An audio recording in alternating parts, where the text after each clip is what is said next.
Magandang umaga. Gising na si Mila. Ganda ang tulog niya, guys. Tingnan natin kanyang itsura. Magandang morning. Ay, tulog pa si Mila. Tulog pa yan. Mila. Oh, dede na, dede. Hello. Good morning. Sa umaga na lang po yan siya nagdedede pagising. Ganda ng tulog ng dalaga. Naglamaw. Baka may nangarara dito kagabi, hindi namin alam. Ngayon naman ang punta natin si Matthew.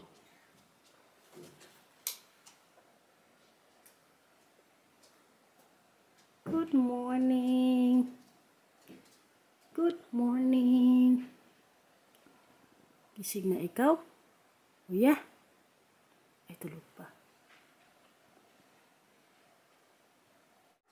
Tulog pa ang aking kuya, guys. Ayun. Opo, papunta na si mama. Katabi lang niya siya ng room. Tapos na daw siya magdede. Opa the pop. Opa the pop. Maglaro ka o mag-base na? Ha? Biche, maglaro kayo ni Biche? Okay. Binibigyan ko yan siya ng time, mga ilang minutes na maglaro sila ng Biche. Yung bata-bata nga. Si Marcel nagising na rin kay Base si Matthew. May pasok kasi ngayon si Matthew sa school. So, prepare ko na rin yung susuotin niya. Ngayon, ilalagay na lang niya yung kay Matthew. Ako man lagi kay Mila, magbihis. Siya naman, lagi siya magbihis kay Matthew pag umaga. Tapos pag gabi siya din mag-prepare. Teamwork ba?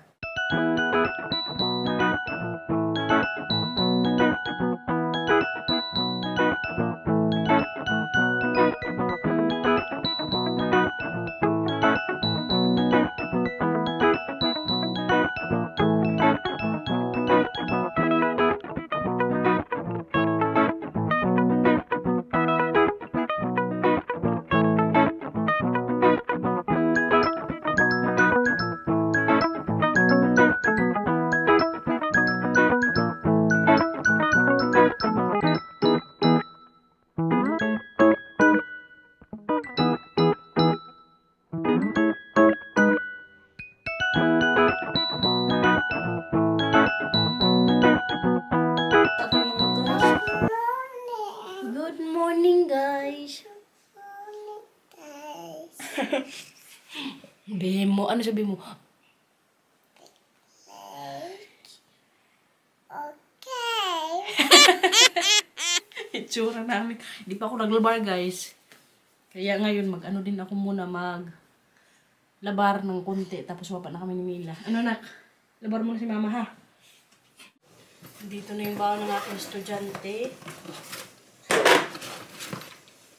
Tingnan niyo ba ni Matthew, may milk siya. Kasi tinanong ko siya, sabi niya gusto niya milk. Tapos yung fruits, gusto niya naman apple. Tapos ito po yung baon. Yung sa lunch niya. Tinapay na may Nutella. Tapos dalawang borsya kay. Siya din na nagpili ko kung ano ilagay ko sa tinapay niya.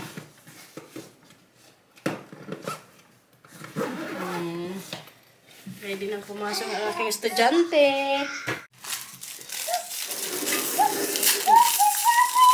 Kain na ako.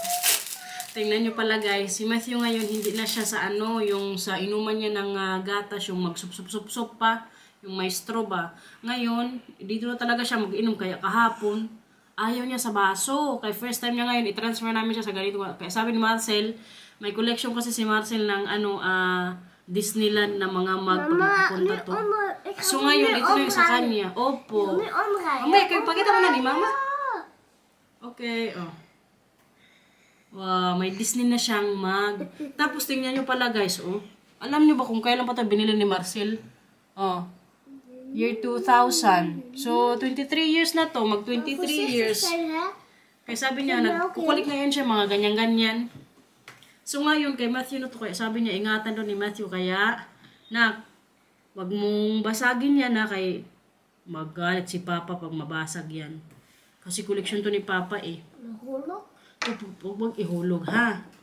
Ito the instrument? Hindi, sa bibig mo yan. No, siya. Napa ang George? Naku, kamot please. Kainin mo na yan. Mama, Papa sa... So ngayon, kaganda ng mug niya. Parang gusto ko magkaroon ng isa. Pero kayo, okay na to. Voorzichtig na. Opo. Voorzichtig zijn. Grabe yan kasi si Marcel, mga magkulik-kulik. Madami yan siyang mga ano sa taas, mga collection. Nayaan ko na lang yan, kaya pag sa taas na yung sa office niya, hindi talaga ako doon naglilinis. Kaya pag linis ko yun, nako, madami ako natatapon. Ayaw ko pa naman mga madaming gamit. Ano? Kaya sa baba, linis ko talaga yan dito. Pero sa taas na, ano na niya yun, lugar na niya yun doon. Kung saan yung office niya.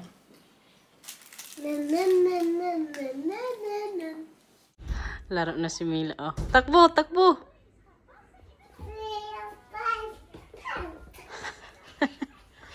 Uy!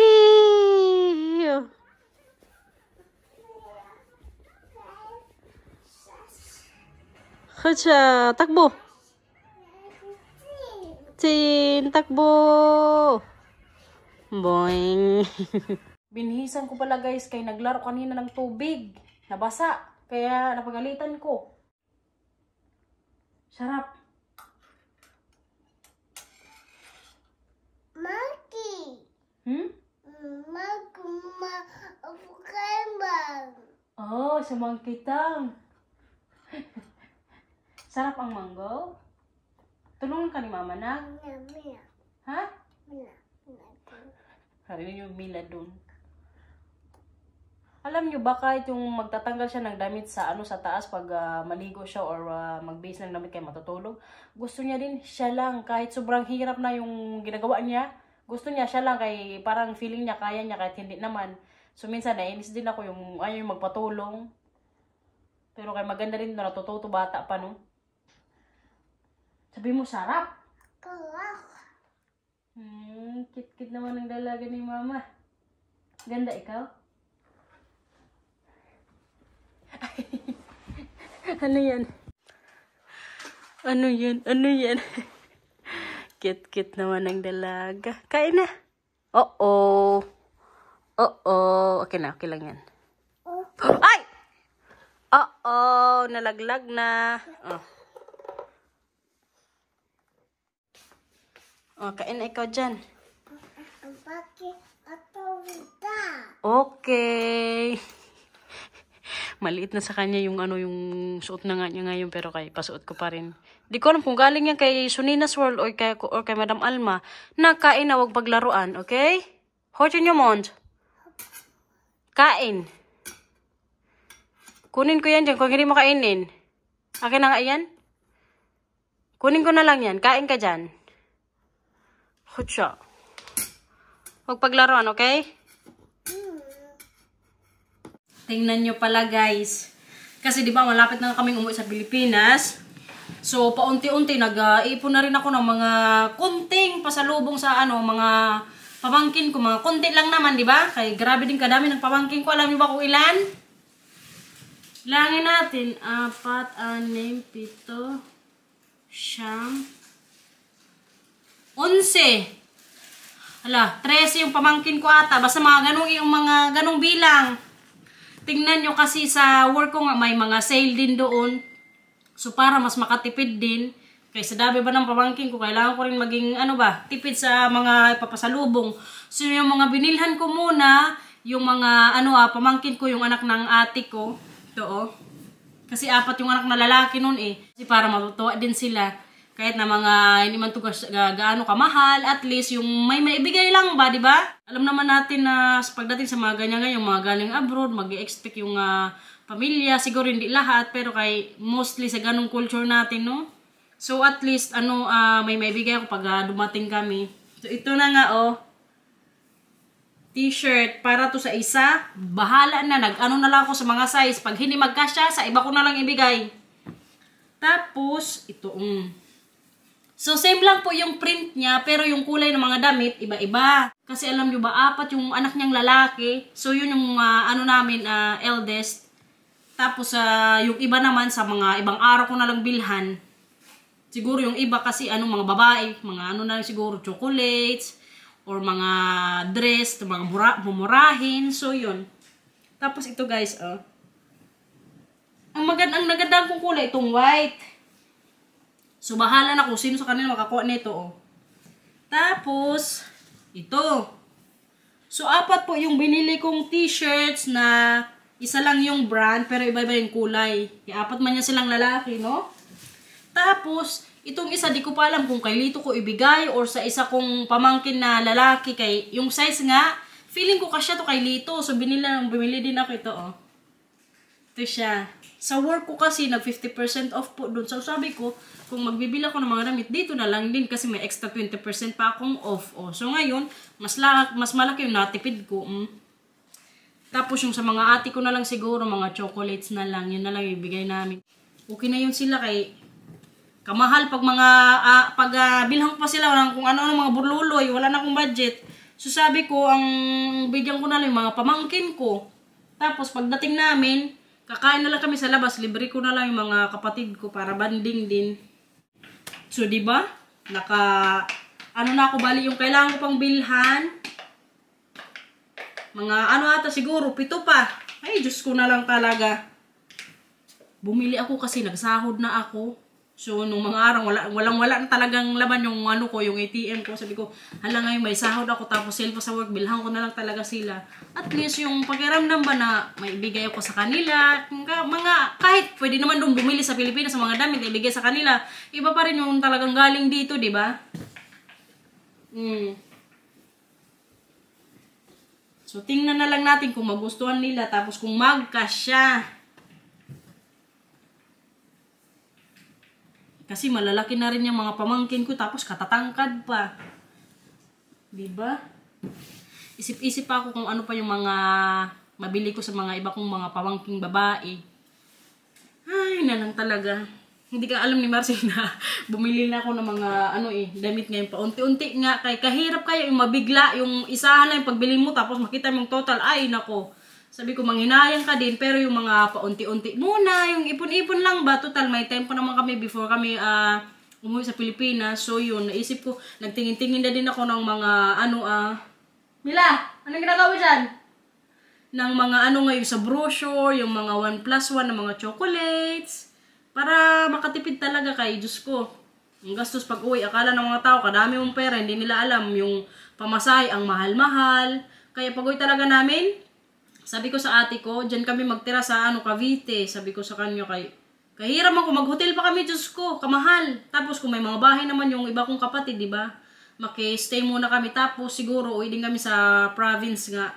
So, yun yung plans namin. Mila, ka dito. Anong ginagawa mo dyan? Ay, di ba sa kotse ka magpop? Upo ka dyan sa kotse mo. Diyan ka umupo, o di ba magpop ikaw? Sige na. Upo ka dyan sa potsa mo. Mag-pop daw siya. Tingnan niyo siya guys. Mag-pop yan siya. Tatanggalan yung yung short niya. Sige na, mag-pop na ikaw. Tapos upo ka dyan, okay? Kotsa, upo ka na dyan. Hindi ko lang matanggalin yung diaper niya kaya baka nag-joke-joke na naman to sa pag-pop. Sige na, upo na. Kotsa, Mila. At least ma-feel niya dyan na ganyan Hindi, upo ka. Kotsa. Galing na yan ang aking Milang Upo ka na. Hindi ganyan. Upo ka dyan sa potsa mo. Very good. Upo ng maayos. Hekot. Galing naman ng dalaga ni Mama. Tapos na? Ha? Okay. Okay, hindi daw niya tanggalin yung short niya. Parang nagpop ka, nakabaho. Nagpop ka na, no? Ha? No humipop. Oh. Baho. Magsundo na kami ngayon kay Matthew. Ito, naka-ready no? Balot na naman kasi po sobrang lamig ngayon sa labas. Kaso ayaw niya mag-gloves, so ako na lang nag-gloves. Tingnan nyo naman oh. Pero bago kami lumabas, i-check ko din yung weather kung uulan para alam ko kung magdadala ko ng payong o hindi. Tingnan natin na. Ayun, walang ulan guys. Dito po kasi sa Holland, mamamonitor nyo kung yung araw na yun uulan o hindi. Tapos kung yung sa oras na lalabas kayo. Kaya ang ginagawa ko lagi bago ako magsundo kay Matthew, may dala akong minomonitor ko muna yung weather kung uulan ba o anong oras yung start ng ulan. Para alam ko kung magdadala pa ko ng payong o yung sa cover ni Mila sa sa sasakyan nga. So ngayon hindi uulan kaya wala akong dalang payong. May nilamig na dito. Tingnan niyo ginawa niya sa ulo. Nagtago na. Hiya yan. Lapit na kami sa school ni Matthew guys. O sige tara. Nasundo na namin si Matthew. Punta muna kami ngayon sa isang store. Ano yan? Gusto mo mag-gloves mamaya? Tingnan ko kung may sila ngayon. May 1+1 na chocolate. Tingin-tingin nga kasi ako sa brochure. Parang meron sila dito. So, depende lang kasi marami din sila itong store. So, tingnan ko ngayon dito yung malapit sa amin para makabili tayo ng chocolate. Saan? Maghanap ka ng chocolate. Baka meron sila. Okay? Sa labas kasi 1+1 yung nila, vitamins. So, tingin-tingin din tayo. Saan kuya? Sinusundan ko lang si Matthew kung saan siya makakita ng may chocolate. Saan? Katagal man ni kuya makahanap ng chocolate. Ito guys, may sila. Saan? May chocolate dyan, wala man. Dito oh. Tingnan nyo, hindi siya naka 1+1. Maganda din ito pang pasalubong. Parang matigas na may mani. Saan? Tingnan nyo guys, nakakita tayo ng Toblerone oh. Kaso hindi pa siya naka-sale. So mag-antay ako na mag 1+1 to sa kakubilhin kay kamahal. Tag 5. Kano na to sa atin? Ano pala siya? 450. 429 yung price niyo. Ano yan Mila? Ito naman may gustong punta no sa kabila. Di ko alam kung ano. Ano yan? Pepa, opo. Saglit na magtingin-tingin mo si mama. Yung mga chocolates nila. Kaso hindi nga naka 1+1. Akala ko 1+1 sila dito. Oh, kung ito bilhin ko, magkano lang yung na-discount ko. So hindi ko muna bilhin. Ayan, kaya pala ayaw niya dun sa may mga chocolates. Kaya gusto siya ditong tingnan. Itong isa naman, oh, nakatingin din. Anong gusto mo? Mga laruan, hindi pwedeng laruan na. Kadami mo ng laruan sa bahay. Tingin-tingin lang, okay? May nagtampo dito sa akin kasi hindi ko binili yung gusto niyang dinosaur. Kadami na kasing laruan doon nila sa bahay. Uy! Ayun, nauna na siya sa akin. Matthew! Tampo ka pa kay mama? Maglaro na lang daw siya dyan. Laro ka na lang dyan ha. Hindi na natin bili yung dino. Diyan ka lang Mila. Kaya mabilis lang si kuya dyan. Sige na. Kaya uwi natin sa bahay. Ayan. Bago umuwi sa bahay. Maglaro muna dito. Oh.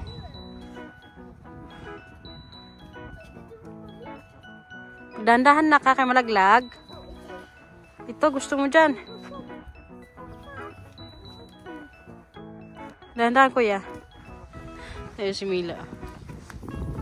Ay. Hello. Tuwa na naman yan. Shh. Ingat ha. Mag-akit na yan siya. Baba na, baba. Kaya mag-alala kay na yan si Matthew dyan. Expert na yan dyan. Madalas yan dito. Wag akit-akit. Uwi na sa bahay. Kaya magluto pa si mama nak. Ayaw mo, dito ko lang titira. Kaya kailan natin umuwi sa bahay. Sus, Ginoo. Oh, yung isa din mag-akyat. So, tingnan nyo yung nabili ko guys. Oh. Doon sa shop. Walang chocolates, kaya hindi man sila nag 1+1. So, ang nabili ko na lang, lemon, citron. Dito sa Dutch, tawag na ito citron. Kaya gusto ni Matthew. Pero, bago ko siya bigyan nito, bigyan ko muna siya ng mangga. Kaya gusto nila ng mangga. Shh! Nag-away na naman. Shh! Halika dito! Dito ang isa! Dito ang isa! Dito ang isa! Huwag kayong magsama dyan! Dito! Suntukan na naman yan sila. Dito ang isa! Mila, halika dito. Magtingin ka dito para si mama mag-ano ng mangga. Come on here. Mila! Wala talaga.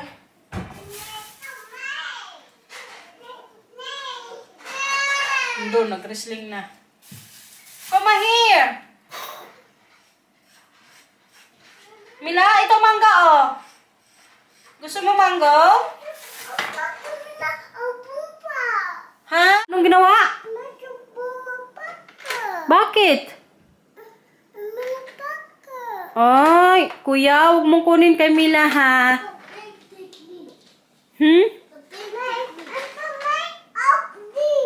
Nike. Si Matthew yung nauna sa book. Si Matthew muna, okay? Antayin matapos si Matthew. Opo, book yan ni Mila, oh. Ha? Oh, ne, ya? Ne, that's for Mila. Nag-snack na sila. Ano? Opo, mamaya. Magkain ka muna ng fruits dyan, okay? Para silang mangga yung kinakain. Kaya yun yung fruits nila. Uy. Ha? Okay lang yan, malaglag na. Okay lang yan. Ay, naku talaga tong batang to. Kain na dyan, kain na. Ha?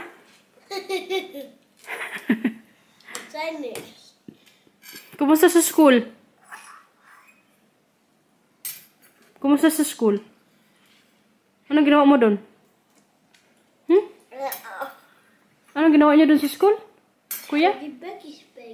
Ah, sino nakalaro mo? Sino? Dat begint met een letter. Ninka? Ja, dat Ya, N. Linka. Ya, Ninka. Ikaw, sino nakalaro mo kanina? Mila? Sino nakalaro mo? Si Mama. Ja, mama. Nagbasa tayo kanina ng book, di ba? Ja. Ilapit mo sa nak yung yung pinggan mo, nak. Ilapit mo, Mila, yung pinggan mo. Ay, talaga. Tingnan nyo guys kung nasan kami ngayon, oh. Vaccination area. Kaya magpa-vaccine kami ni Marcel. Actually, nakatatlong shot na kami sa COVID vaccine. Pero kay para sure lang, pag umuwi kami sa Pilipinas, wala nang arte-arte dyan. Magpa-prick pa rin kami ng pang-apat na shots. Hindi man siguro required, pero kay para safe na rin pag umuwi, no? So, nandito kami ngayon. Tingnan nyo. Hindi masyadong busy kay wala nang mga pila-pila ngayon pag magpa-vaccine ko. Opo. Magluto na tayo ng pagkain. Uy, nalaglag.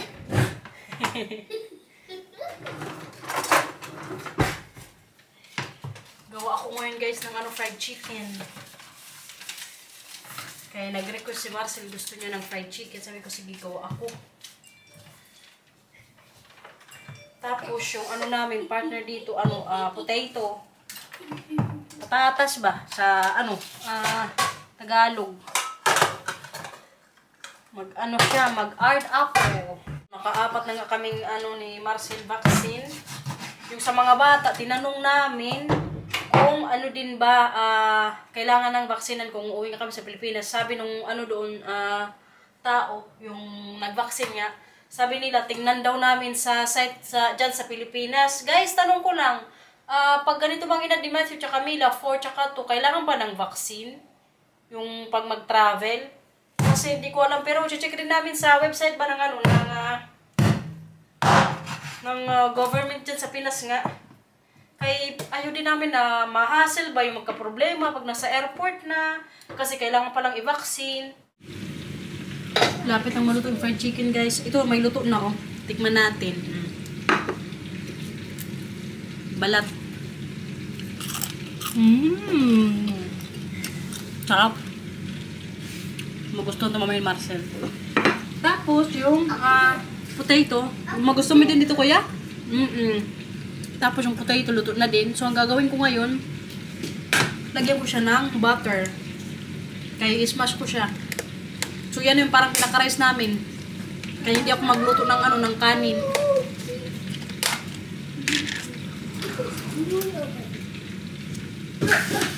Ano yun? Isn't she wonderful? Tingnan nyo guys, ito yung itsura niya. Oh. Para na siyang nilupak. Nismash ko siya. Oh. Tapos yun nga, may siya, may butter. Kaya isa to sa gusto din ni Marcel pag may art apple, dapat may butter din. Nilupak na to sa atin.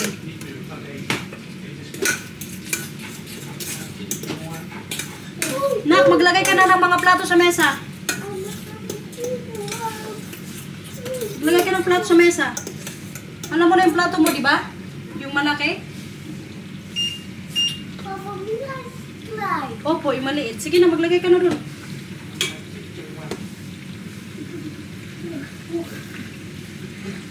Ito na ikaw, Nak.